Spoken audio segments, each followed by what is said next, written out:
that? How about Brad and the band? Wow. Where else on a weekend are you going to get Lenny Kravitz?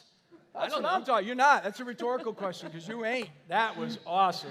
And it's music in my genre, right? Sometimes they play pop. I have no idea what the song is.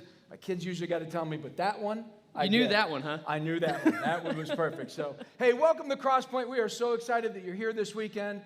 Hey, we're excited around here. We're kicking off a brand new series. We're getting ready to get into the journey, which we'll talk about here in a little bit, and really what that means here at Crosspoint. So we're super excited that you're here.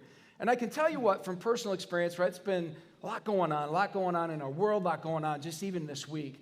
And I can tell you, if you're new to faith, or maybe you're just new to church, or you're trying to check things out, or maybe you've been doing it for a long time, or maybe some of us have kind of maybe started and stopped a little bit. I just want to assure you that you are in the right place. And so we're super excited that you're here.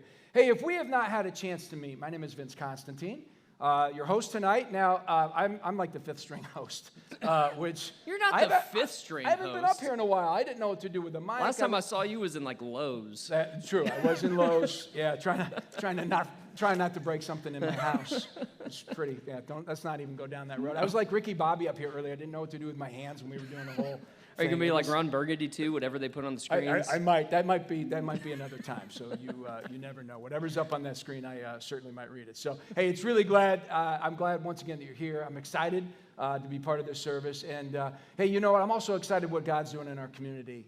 Through your generous donations to the things that you're doing, both online and as also, too, in the Joy Box. Woo! There we go. We got that in. It's amazing what God can do with our time, talent, and treasure. So thank you so much for that. So, hey, we'd love to hear from you. So if you get a second to take out your phone, connect through us on the digital connection card on the Crosspoint app. If you don't have the app, you can take a picture of the little QR code on your in the seat in front of you. Or if you're on the online version, certainly fill that out. If you are a regular tender partner around here, just put your name and any information that's changed. And if you're a guest, we're super excited that you decided to join us here for our service. So please fill out as much information as you are comfortable sharing. Hey, you know what else is exciting around here is that the kids and students are back in this environment, which is really cool. Yeah, that's awesome. Tonight as well. Tonight as well. Yeah, exactly. Yeah. Oh, there's kids out there. I saw a few of them, none of them which are mine. Mine are all teenagers. They don't want to be around me anyway. But anyway, kids are back, and it's an exciting time to be part of that. So we're excited to have them both in our early weekend service as well as Sunday mornings at 9. So if you do have children and do want them as part of our children's services, the registration opens up Monday at 2 o'clock. So you just need to register those online. For those of you that are online and do want to follow us in the kids' environments part of this, the Crosspoint YouTube channel is a great way to keep connected with what the kids are going on through. All the same teachings that happen in the venue in the back happen in the online version, so just make sure to subscribe to the Crosspoint YouTube channel. Hey, you know, around here, it takes, I got to get to my notes here. Around here, it takes a lot of people to make this place, to give it the lift that it gets, the energy that it gets, and it's all done through volunteers. And there's no place that we need volunteers more than is in our kids' environment. So if you're interested in any way, shape, or form of helping out in a kids' environment, some of the basic requirements are that you can sit down, stand, you don't have to be really good at either one of those, and that you can read. You can be helpful in a kids' environment. There's tech roles, there's leadership roles, there's small group roles. I know you're going to be shocked by this, but I even help out in the kids' environment. Yeah, I'm a small group leader. Look at you. In the K through 4. Well, once again, I have teenage kids all the way up to a 20-year-old. They don't listen to me anymore. See, I'm not sure. Age, they think you're awesome at that age. They think you're totally awesome. There's nothing you can say that will totally not make them think that you're awesome. When they get older, I'm out. So it's a lot of fun back there. So I encourage you. Once again, we need more volunteers. We want to open up more of the kids' environments for other services. So please, if you can, please volunteer on that. Hey, you know what? Once again, when you came in, you saw Tailgate Town. You saw a lot of excitement in the building. We are hyped as we ramp up, as we get into really probably the most instrumental thing that we do here at Crosspoint. And that's the kickoff of the journey. And this year, it's called the 49-Day Challenge. So over these next 7 weeks, I'm telling you, you're going to be transformed. You're going to be invigorated. You're going to learn. You're going to grow. This is a growth opportunity for all of us in so many different ways and so many different elements. And so you're going to hear a lot more about that today as we kick this off, and the tailgate is certainly a piece of that. There are 3 parts, right? Any program's got steps, right? Any program has steps to it. And so for all of us, this is pretty simple, right? We can manage 3 steps.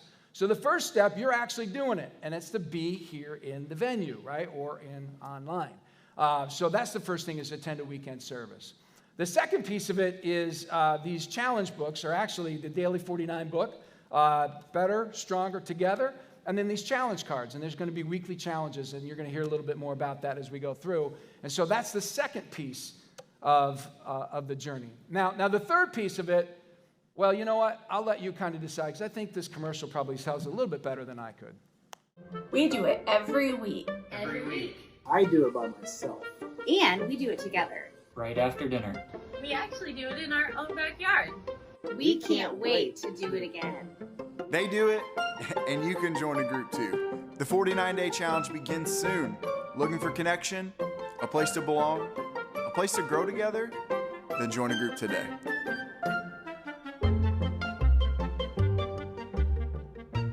So that could have gone one of two ways, right? I mean, let's just be honest with one another. Good old I think seventh there's a grade few of you humor. that were kind of like, hey, if you're new to CrossPoint, this might be the place, man. Check out these videos. What kind that of show church up. is this? What kind? Yeah, once again, not with a question mark, but an exclamation point, man. That's. But thankfully, right, we brought it around. That's the third thing, is joining a small group, right? These are called the home team. So when you leave here today, you're going to pick up your materials, and on your way out, we ask you to stop by Tailgate Town. There'll be games, prizes. There's food out there. You can kick a field goal, try not to pull a hamstring. Give Chris some garbage, too, when you see him, because they're the Canadian field goals. You'll notice they're a little tighter and a little shorter. Chris is Canadian, for those who don't know that. So certainly give him a little bit of nonsense about that. But in all honesty, if you're looking for a small group opportunity, there are hosts out there. They're wearing the blue shirts that say, join my team, and they can certainly sign you up. And I do want to make a plug about small group. I've been going here for about 9 years, and about 5 years ago, I decided, hey, you know what? The next part of this is I need to join a small group. And I'll tell you what, I'm not a small group guy for a variety of different reasons. And I made every excuse in the book.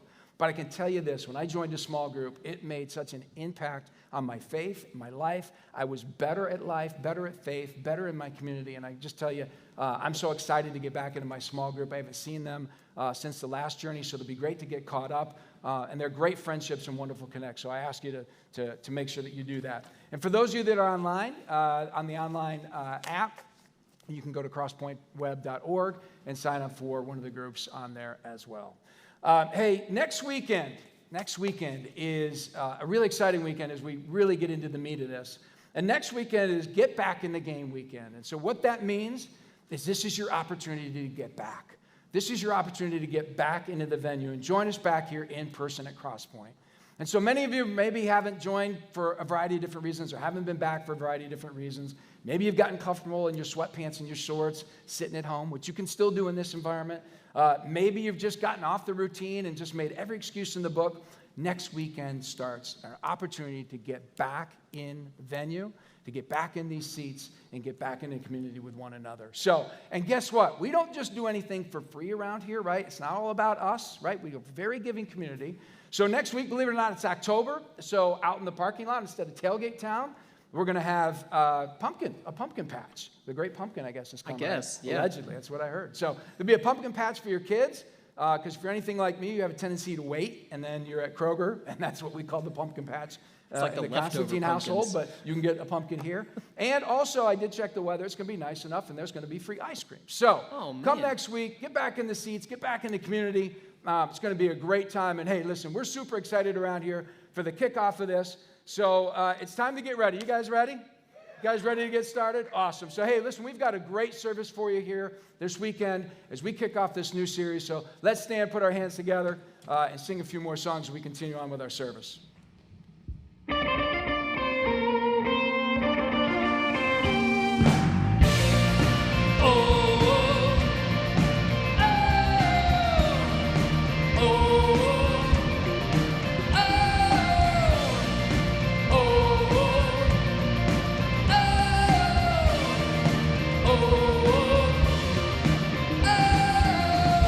There were walls between us by the cross you came and broke them down. You broke them down.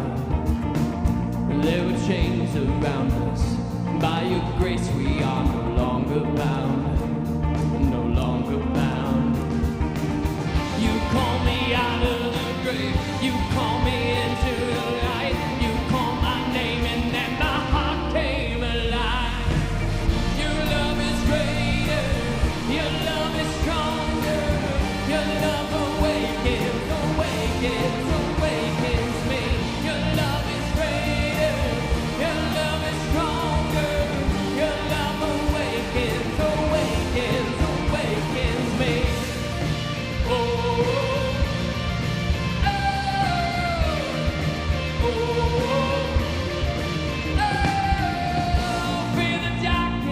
awaken. All the dead are coming back to life, back to life.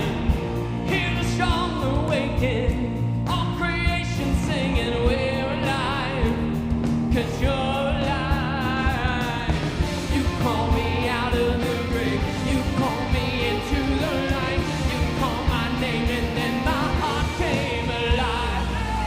Your love is greater, your love is stronger, your love awakens, awakens, awakens me.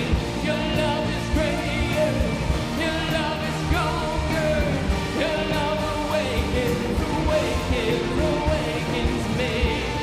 Oh, and what kind of love we found, death can't hold us down.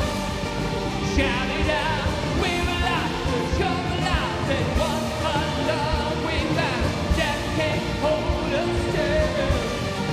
Shout it out, we're alive, 'cause you're alive. And what a love we found, death can't hold us down.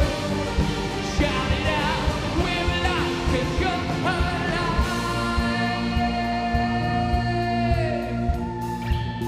Your love is greater, your love is stronger, your love awakens, awakens, awakens me. Your love is greater, your love is stronger, your love awakens, awakens, awakens me. Your love is greater, your love is stronger, your love awakens, awakens, awakens me.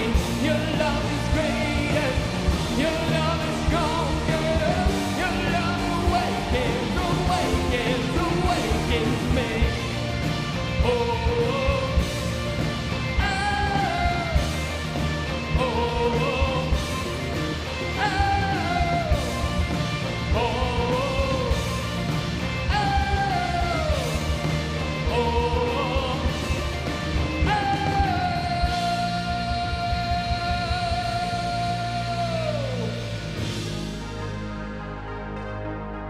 We're going to keep singing today, and I'm not sure what kind of day you've had or where you are today, but there's nothing our God can't do. Sing this with us.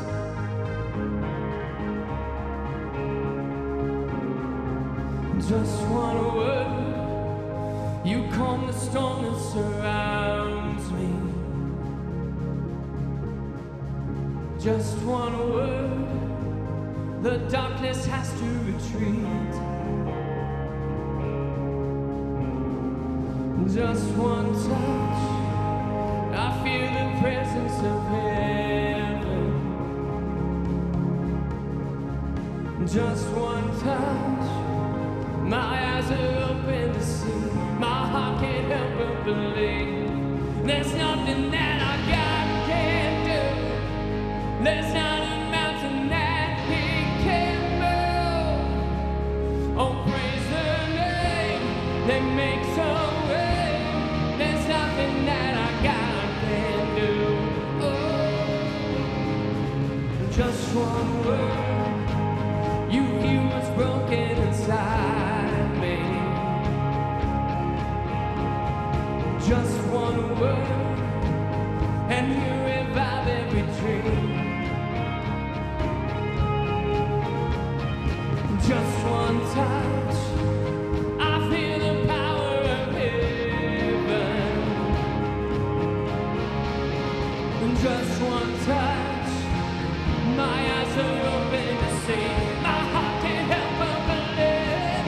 There's nothing that our God can't do, there's not a mountain that He can't move. Oh, praise Her name that makes a way, there's nothing that our God can do.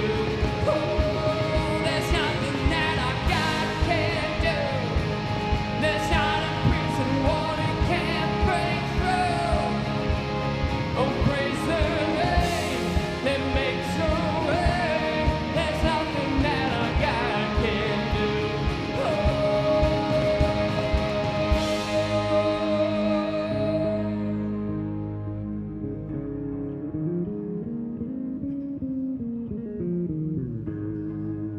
There are greater things ahead of us. Sing this with us.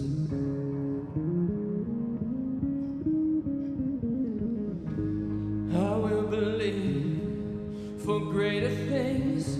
There's no power like the power of Jesus. Let faith arise. Let all agree. There's no power like the power of Jesus. I will believe for greater things. There's no power like the power of Jesus. Let faith arise. Let all agree. There's no power like the power of Jesus. I will believe for greater things. There's no power like the power of Jesus. Let faith arise. Let all agree. There's no power like His power. There's nothing that our God can't do. There's not a mountain that He can't move. Oh, praise the name that makes a way. There's nothing that our God can't do. Oh, there's nothing that our God can't do. There's not a prince who only can't break through. Oh, praise the name that makes a way. There's nothing that our God can't do. Oh, oh, oh, oh,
Oh my gosh, every year we kind of decide, hey, what's the one thing we can do to improve ourselves? And we try to pull out all the stops, try to get all of our kids, our students, adults heading in the same direction. You're going to experience some of the most creative weekends we do all year around here. And we also try to get everybody in a small group, everybody into a group context with some great group material, and at the same time, some personal daily challenges that we experience that grow us and help us get to new places.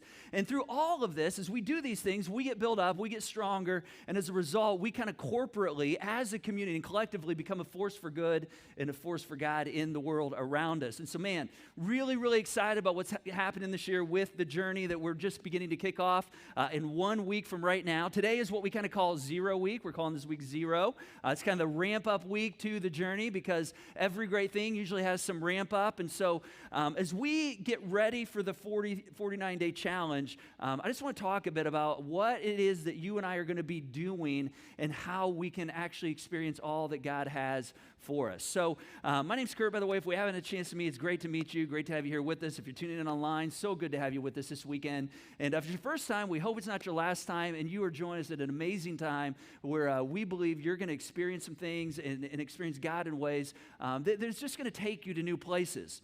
And so today we're going to look at the various outputs, if you will, or the gears, kind of the mechanisms in our lives and that we have the ability to tap into that produce results, that help us live stronger, that help us live better, and allow us to kind of track and become more Christ-like.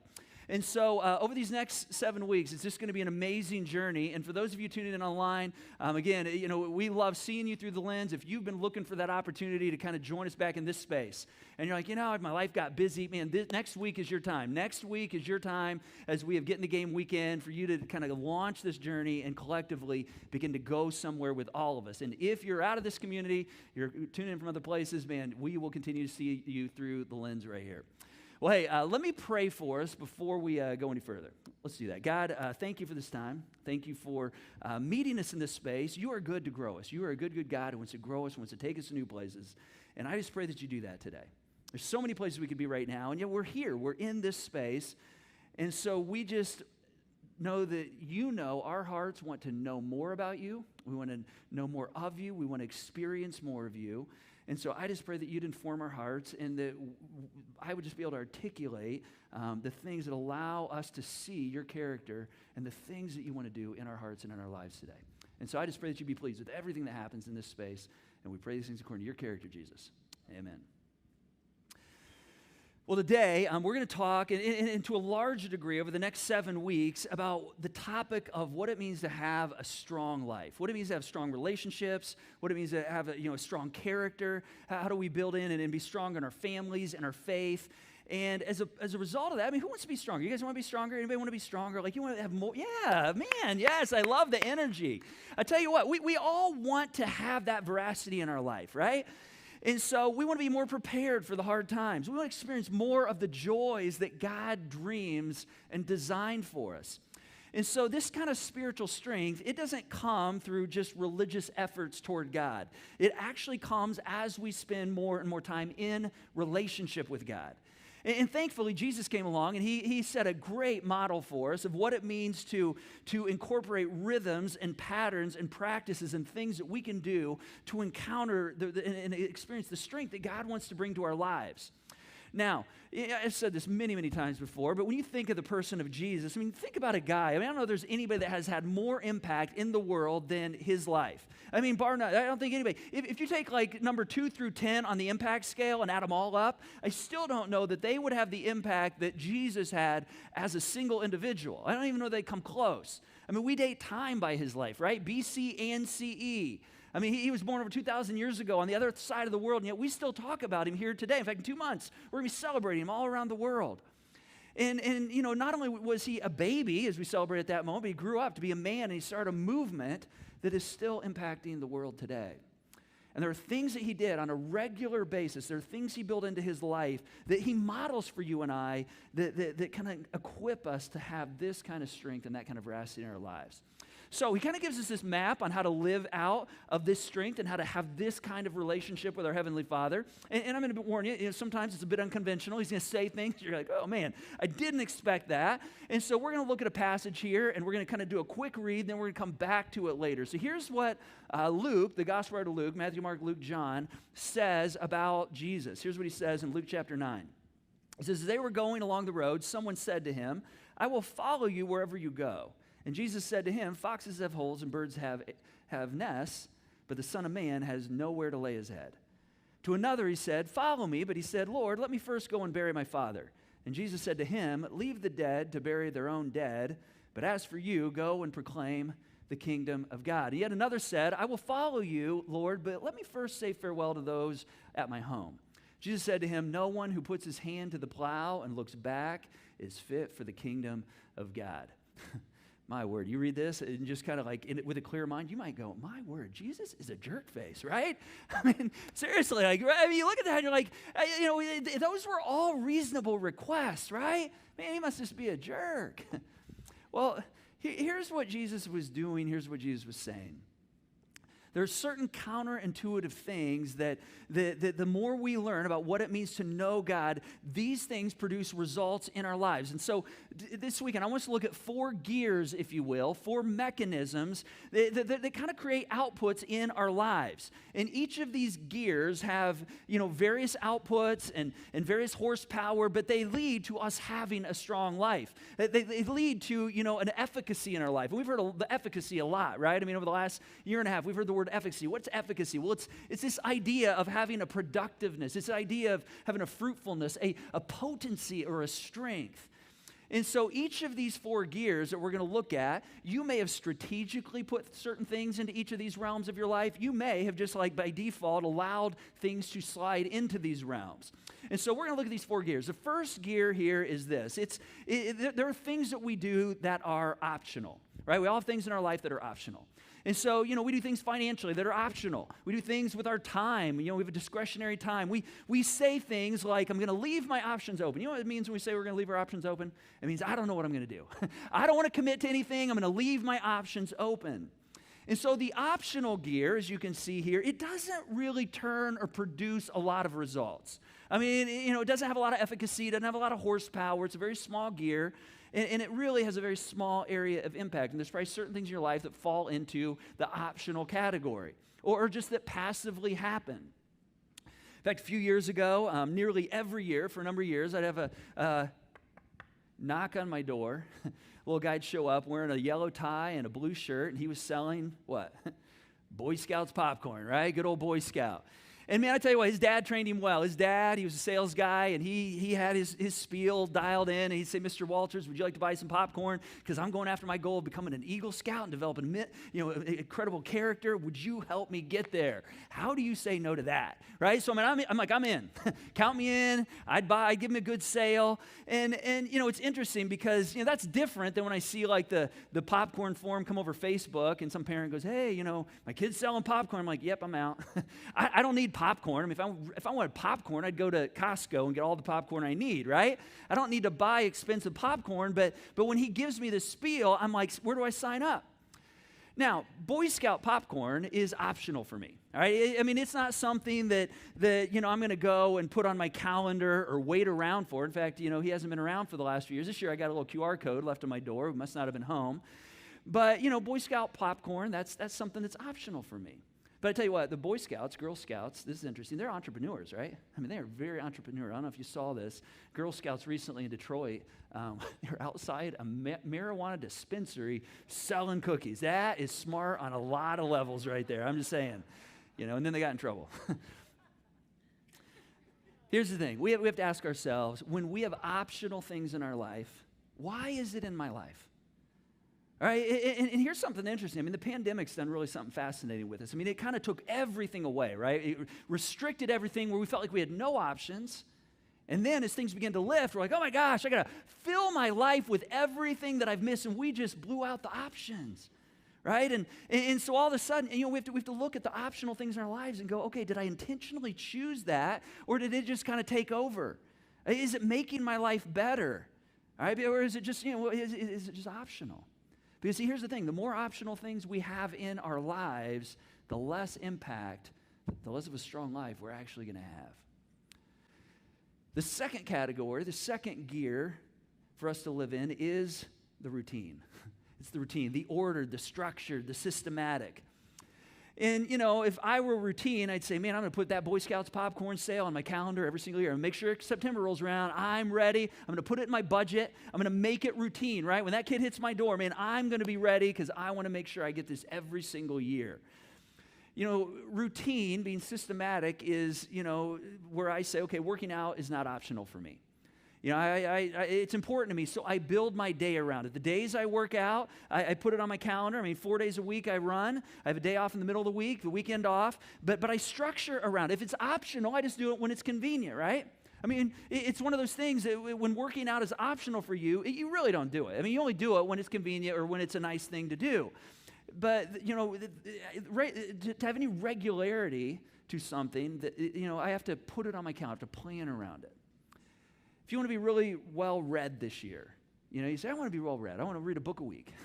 That doesn't just happen if it's optional. You have to plan around that. You may have to say, okay, I'm gonna cancel Netflix so I don't have the temptation of like sitting down and watching, Bridgerton, or I'm gonna cancel Apple TV so I'm not watching Ted Lasso, which my friends would kill me, by the way, if I did that.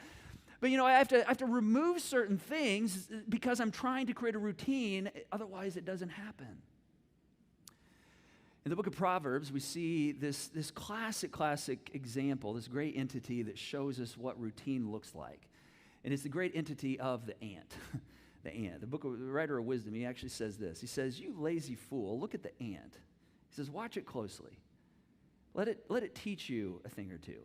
Nobody has to tell it what to do. All summer it stores up food, and at harvest it stockpiles provisions. See, the ant is a great picture of routine. It's a great picture of somebody who's systematic, something that's systematic. All right, I've got to have a structure to my day. Every day I'm going to go out. I'm going to have a certain percentage of crumbs because, they may not be here every day, so I'm going to get a certain percentage today, another percentage tomorrow, another percentage the next day. I'm going to store them up because eventually they're going to go dry, and that way I have what I need.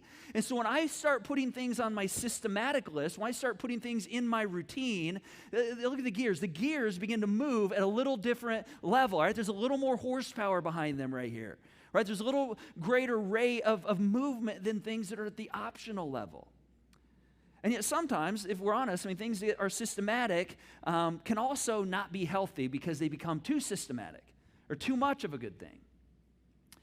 For instance, over the past year, as I said, I have a very, a running routine that I've been pretty dedicated to, and it's 2 days on, 1 day off, Wednesday off, run Thursday, Friday, take the weekend off, and that's just my routine. That's what I have done.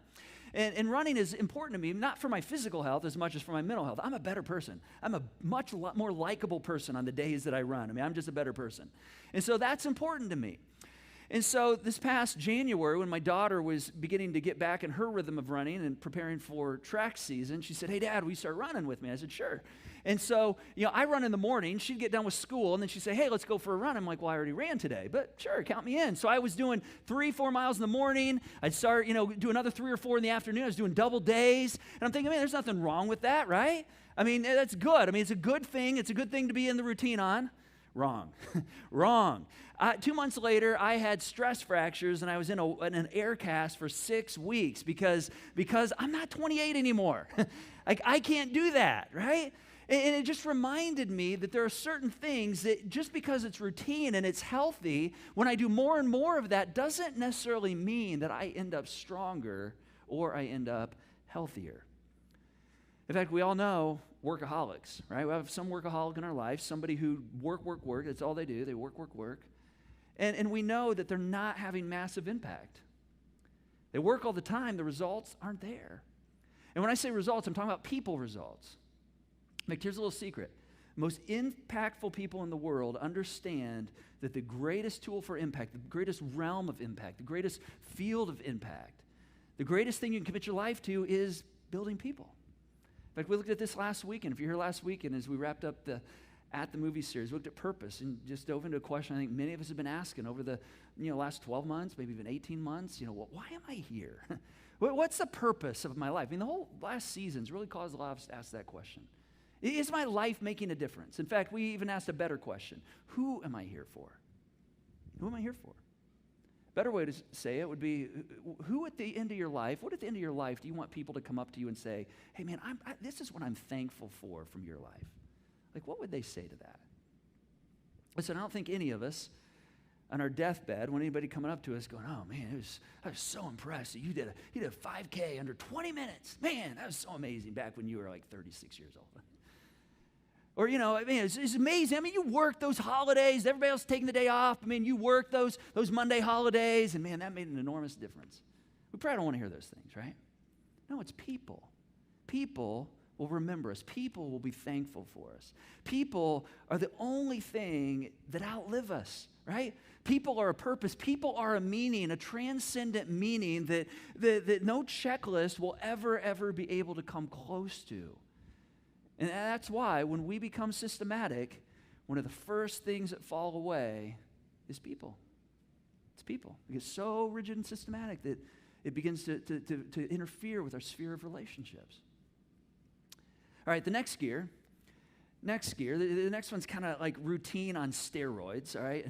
And this is an interesting one. This is, I like this one. It's maximizing. The maximizing gear. See, being systematic is like, okay, I'm going to do this here, I'm going to do that here, I'm going to do this next, and I'm going to do this. Maximizing is, I'm going to pack it all in. I want to do all of it. I'm going to fill my life with more and more stuff. And I'm going to take the big rocks and I'm going to put them in first, right? And some of you know where this goes. You love this illustration. And then I'm going to take the smaller rocks. I'm going to fit them into my life because I'm going to make sure they're in there because those are important too. And I'm guilty of this. In fact, I've taught this before. And then I'm going to pour sand over the whole thing, right? And I'm going to fill in all the crevices, every little moment and second of my life. And then I'm going to pour water over the top just in case I didn't get all the space so I can fill it all up, right? And why do I do this? I want to maximize my life. Why? Because I want to do it all, right? I want it all.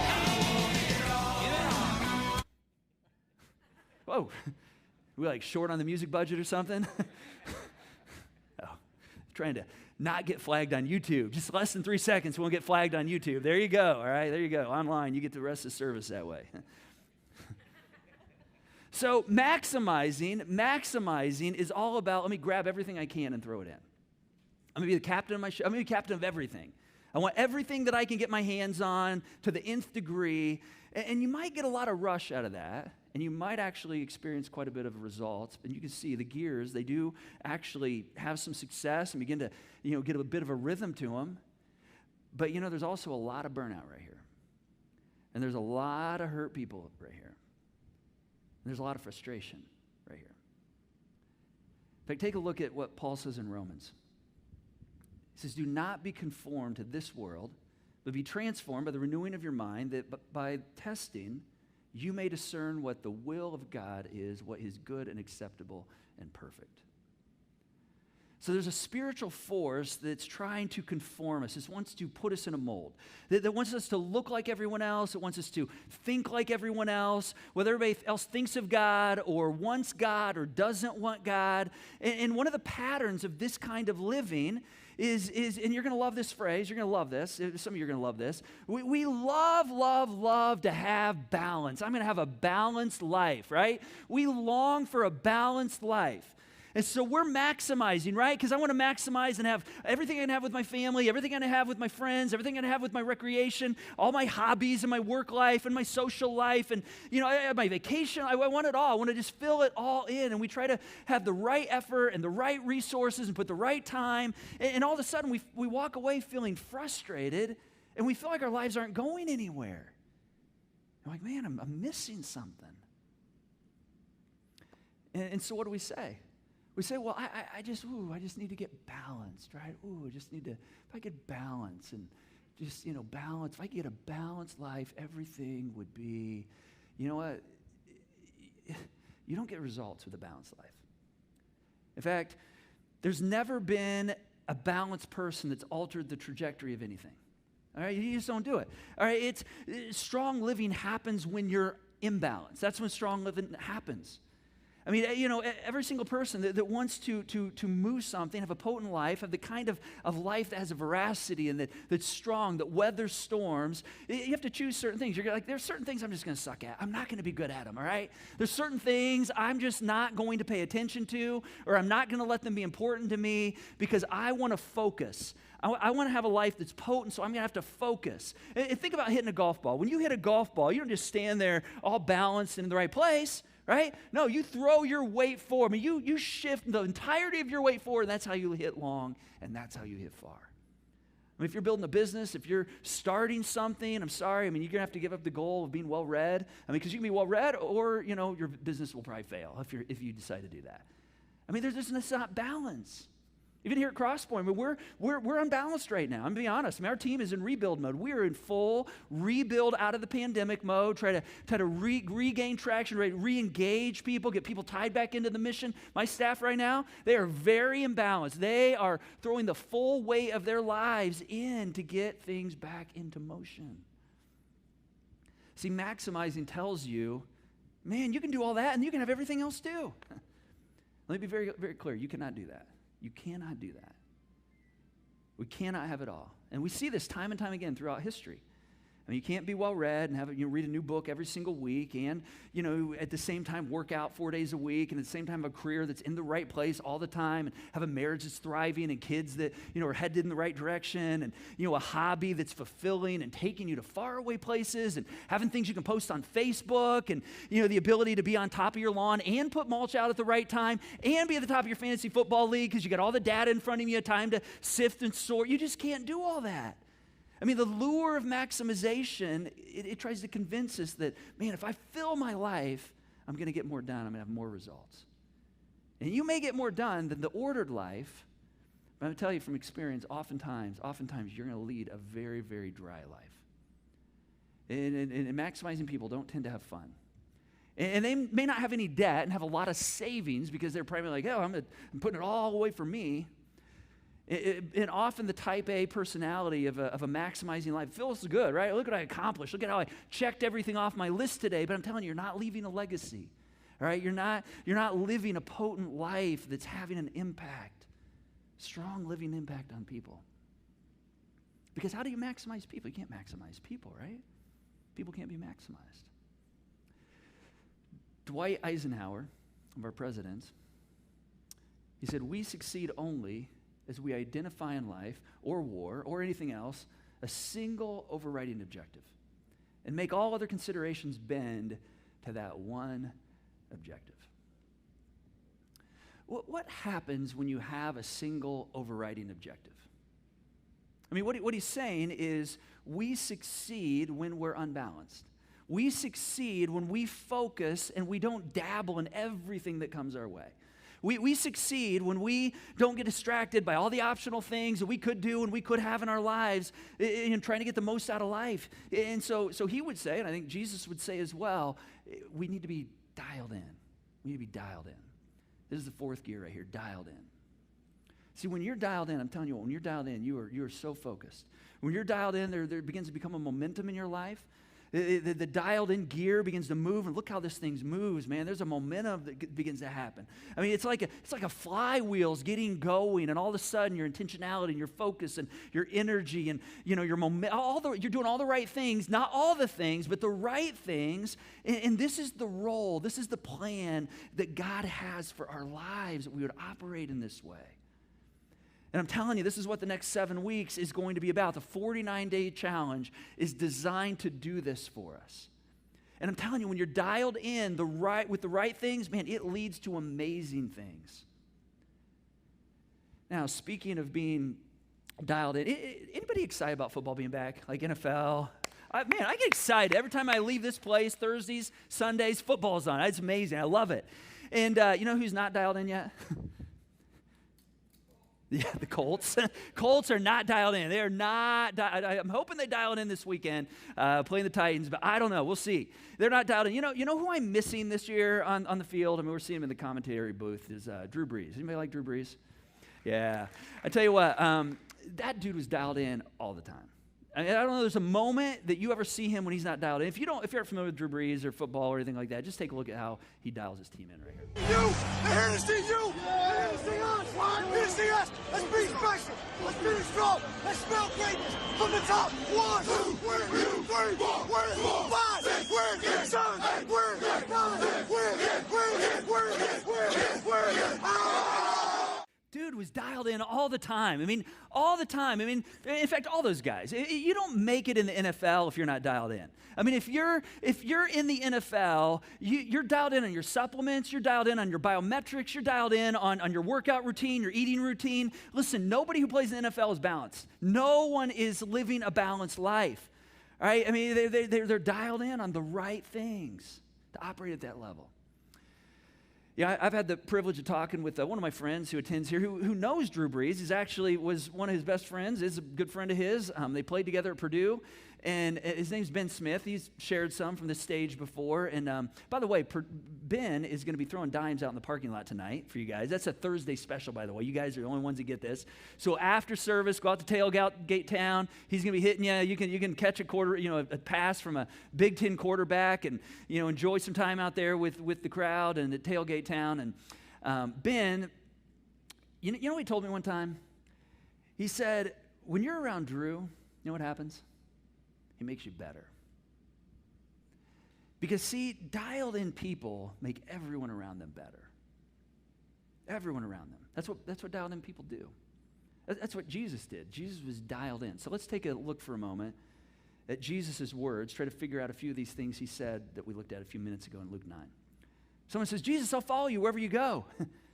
Jesus says, okay, first, you got to understand that, like, if you're following me, you're not going to have a pillow to lay your head on. All right? I mean, you got to be dialed in. I mean, I don't want to hear you going, okay, where's my pillow? Why are we not sleeping in the hotel tonight? Where's the hotel? You got to get above those things. When you're dialed in, you don't let those things affect you. Another guy comes and says, okay, well, let me go and let me bury first my father. Now, Jesus knows he's lying right here.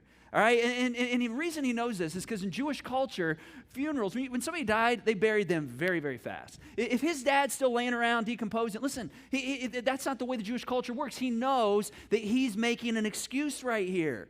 And so Jesus says to him, he says, hey, let them go bury the dead. Now, what he's saying right here is if you want to continue to be spiritually dead, then just keep hanging around dead people. But if you want some veracity in your life, if you want to be spiritually alive, you got to be dialed in. You got to be doing different things that are heading toward life. You got to do something different right now. And then the next guy comes. This is kind of humorous to me. He says, I want to go back home, and I want to just check in on somebody first. Notice he didn't do the dead guy thing because that didn't work with the previous guy, right? So I just got to check in on somebody. And look what Jesus, he's like, hey, you're not dialed in. You're not dialed in. You want to go back to your old life. You go back to your old way of living. You want to go back to the old ways of how you understand life is supposed to go. You can just sprinkle Jesus in there to feel good about it. But look what Jesus says. He says, no one who puts his hand to the plow and looks back is fit for the kingdom of God. Now, this was before John Deere tractors, all right? So they had a plow, have a hand on each side of the plow, and there's an animal in front of them, and that animal would begin to pull that plow through this long field, and if you're plowing, you're picking a focal point way out down on the horizon, and you are focusing on that point, and that's how you cut a straight plow line. What Jesus was saying here is some people start off really good. I mean, they're focused, they're heading, they're cutting a line, and then before long, some of the optional things in our life, we get distracted. And we're like, oh, maybe I want to go over here. New car. Ooh, new boat. Snowmobile. Ooh, I like snowmobiles. Colts tickets. Those are some of my optional things that take me away from things. Ooh, lake house. Ooh, you invited me to go to the beach this weekend. And before long, I mean, that straight chiseled line, I mean, all these optional things that are all good, by the way. Nothing wrong with these. But we have to ask ourselves, okay, why am I not cutting a straight line? Why do I not feel any traction? Why do I not feel like I'm heading somewhere? It's because I'm all over the place. All these things are dictating where my life goes. See, Jesus says, if you want me in your life, if you want to be strong and experience the things I can bring, you're going to have to be about me. You're going to have to be about people, and you're going to have to be about helping people find me, experience me. Do you want to have a life about people? Do you want a life that really works? And if the answer is yes, I'm going to tell you something. You're in the right place. For the next 7 weeks, this is what we're going to be going after. And Jesus, he says this. Matthew records, Jesus says, seek first. When you seek first his kingdom, my Father's kingdom, and his righteousness, I'm telling you, all the benefits, all the things, the veracity, the strength, the confidence in the midst of difficult times, those are all going to come your way. This is what the 49-day challenge is about. 49 days, 7 weeks, following Jesus' example, developing rhythms that Jesus had that create strength, that create this efficacy in our lives. And it makes us stronger, it makes us better in our relationships, in our character, in our faith, in our families, in our life, in all of our life. And the question you and I have to answer this week, am I gonna accept the challenge? You have to ask the question, am I gonna accept the challenge? And I'm gonna tell you, as we begin the journey this week, this next weekend, and I know you might be saying, oh, Kurt, it's not that big a deal. No, listen, if you say, yeah, I'm in, I'm going to accept the challenge, I'm going to tell you all hell is going to come against you. All hell is going to come against you this week to keep you from getting engaged. There's going to be things pop up, optional things. You're like, oh, yeah, I can go over here. There's going to be things. See, the world, there's an intelligent darkness in our world that does not want you to step up and be challenged. It doesn't. The world's completely content with you living an optional life. All right, it's completely content with you having routines and kind of ordering things, even trying to maximize, experience all the things. And it's even going to show you, man, look what you're going to miss out if you don't have all the things in all your life being about all the things you can experience. It's going to remind us of all the optional things we can enjoy. See, this is a spiritual issue right here. Well, I follow the Spirit of God who's about people.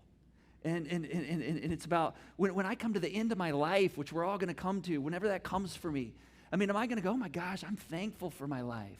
And man, the people around me are thankful for my life because my life worked and because it was joy-filled. And see, for us to get to that place, we're going to have to unleash some unconventional weapons of warfare. And one of the most unconventional weapons of warfare is something called prayer. Because see, prayer takes us to a spiritual place. And prayer starts asking God for spiritual strength. And prayer gives us strength to come against the enemy that's trying to keep us in option land. And so we're going to give you an opportunity to tap into that tonight. Right now. If you're watching online, you have an opportunity to tap into that right now. And so here's what I want us all to do. I want you to go ahead and take out your device. I want you to take out your connection card. And if you filled that out, awesome. You're a step or two ahead. If you didn't fill that out, I just want you to scan that in the room. If you're in the room, scan the QR code with your camera and pull the card up. I want you to do a couple things with this before we close. You scan, it's going to pull the connection card up. You can do the logistics in the online. You know, if you're online, there's a form right there next to the feed, or you might be getting it in the chat right now. And so go ahead and put your name, your email address, whatever, how much you want to share there. But I want you to scroll down then, and then there's a question there. And it's this question: where do you need God to show up over the next 7 weeks in your life? I just want you to put something in there, a word, a phrase. Where do you need God to show up over the next 7 weeks? Where do you want God, his power, to intervene in your life over the next 7 weeks? And we're going to pray for what you put there. And perhaps you've never had anybody mention your name before the throne of God out loud. I mean, think about how powerful that is for a moment, that you're here, that you're tuning in online. If you've never allowed someone to mention your name out loud and say, man, God, when you interface and interact with this person on your behalf, we ask your Spirit to work and move in their life. I mean, just think about it. If you're here right now, it's pretty amazing, right? If nobody's ever prayed for you. I mean, just think if God unleashed his power into your life. Think of, as a result of this journey that we're going to go through, think about what God might be able to do. So our staff team, we have a prayer team here at Crosspoint. We're going to pray. Just put a word. Is it your marriage? Is it the anxiety you feel? Is it, something that you're looking for some additional strength? Maybe you feel lost. Maybe you're just like, gosh, I just feel like I'm wandering. I need to focus. God, I want to experience more of you. It could be a phrase, a word. We'll take your last name off of it. We'll just give first names and that thing, and this will stay confidential with our prayer team and our staff team. But we're going to pray for you out loud this week and ask God to do something amazing over these next 7 weeks. So would you just write a word or sentence in there? Right underneath there's a few additional next steps. And maybe you need to decide today, man, I'm going to accept the challenge of the next 49 days. If you want to get better, you're going to have to put the work in. And you can't get something different if you don't do anything different. So maybe it's a moment just to say, I'm going to accept the challenge. And if you do, when you leave today, you're going to get a guidebook. You're going to get some cards on the door, right outside the doors as you exit this room. If you're online, you can mark the box on the connection card, and we'll mail these to you. You're going to have the chance to jump into a home team. Anybody that's wearing this shirt right here at Tailgate Town, they'll help you find a group online. You can go to our groups page and find a group online or in person. Maybe right now it's just making the decision to say, hey, I'm going to be back here next week. I'm going to start the journey. And I'm telling you, all hell is going to come against you this week if you decide that and try to distract you.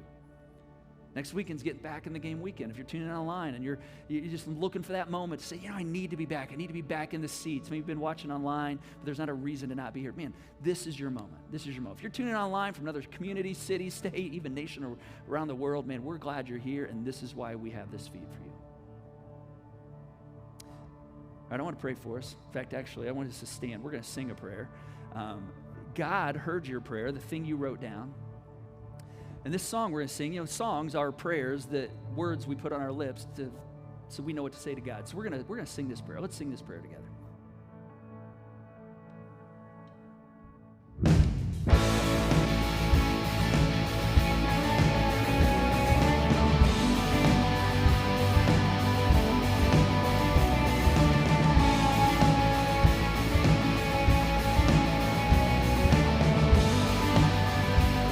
gonna put your hands together.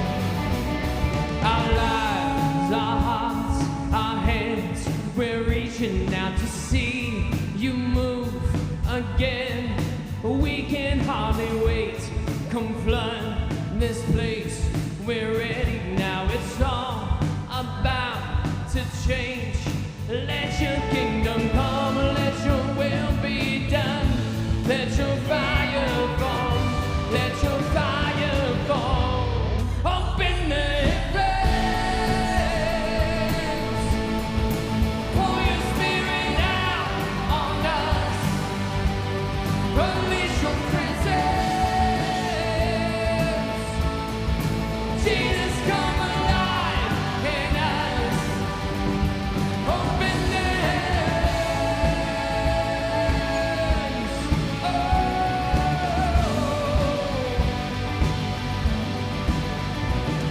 This time, this place, it's yours. Unlock the gates and open up the doors. Let your kingdom come, let your will be done. Let your fire fall, let your fire fall. Open the heavens. Pour your spirit out on us. Unleash your presence. Jesus, come alive in us. Open the heavens. Oh.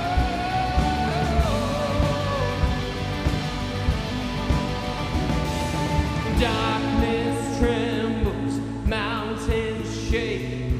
What was dead now comes awake. Every captive breaking free.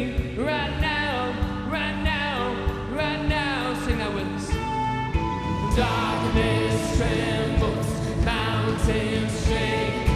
What was dead now comes awake. Every captive breaking free. Right now, right now, right now. Open the heavens. Pour your spirit out on us. Unleash your presence. Jesus, come alive in us. Open the heavens.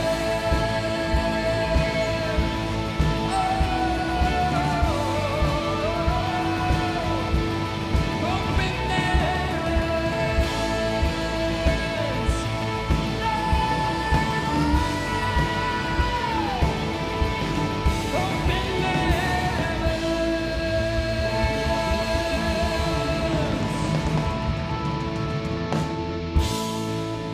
All right, let's go cross point. Huddle up. This is Drew Brees, okay? Hey, this is your day. This is your moment. Every season is about defining moments, okay? So let's make these next 7 weeks your defining moment. The 49-day challenge, it's your time. It's your moment. If you want to be better, if you want to be stronger, you got to get after it. You have to train to win. You have to train with a purpose each and every day, one day at a time. Win the day, okay? That's what the season's about, and the most important thing of all is that you play together. You do it together, and you play for one another, all right? Let's get it done, baby. Win on 3. 1, 2, 3, win.